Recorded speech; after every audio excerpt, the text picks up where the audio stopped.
বাস autorickshaw সংঘর্ষে স্ত্রী ও দুই মেয়ে মৃত্যু, স্বামী হাসপাতালে। নেত্রকোনায় বাস অটোরিকশার সংঘর্ষে মা ও মেয়ে সহ 3 জন নিহত হয়েছেন। এই ঘটনায় নিহত দুই মেয়ের বাবা আইনুল হক সহ 5 জন আহত হয়েছেন। রোববার সকালে 11:30টার দিকে নেত্রকোনা সদর উপজেলায় 40 বাইপাস মোড়ে এই দুর্ঘটনা ঘটে। নেত্রকোনা সদর থানার ভারপ্রাপ্ত কর্মকর্তা ওসি মোহাম্মদ আল মামুন সরকার এই তথ্য নিশ্চিত করেছেন। নিহতরা হলেন নূরজাহান বেগম 45 আর বড় মেয়ে স্মৃতি আক্তার 15 ও ছোট মেয়ে ইতি আক্তার 10। তারা সদর উপজেলা রোহা ইউনিয়নের আমলি কেশপুর গ্রামের বাসিন্দা। আহত আইনুল হকের ময়মনসিংহ মেডিকেল কলেজ হাসপাতালে ভর্তি করা হয়েছে।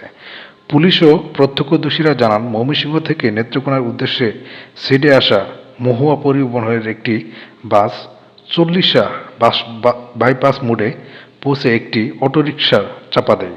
এতে দুর্ঘটনাস্থলেই মা ও দুই মেয়ে নিহত হন।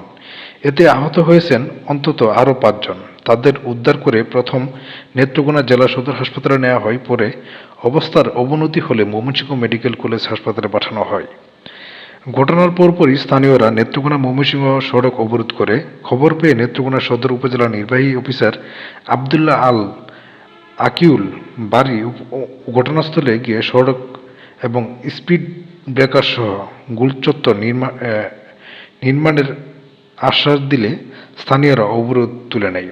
নেত্রকোনা সদর থানার ভারপ্রাপ্ত কর্মকর্তা ওসি মোহাম্মদ আল মামুন সরকার বলেন, বাস চাপায় 3 জন নিহত হয়েছেন। নিহতদের মরদেহে নেত্রকোনা জেলা সদর হাসপাতালে রয়েছে।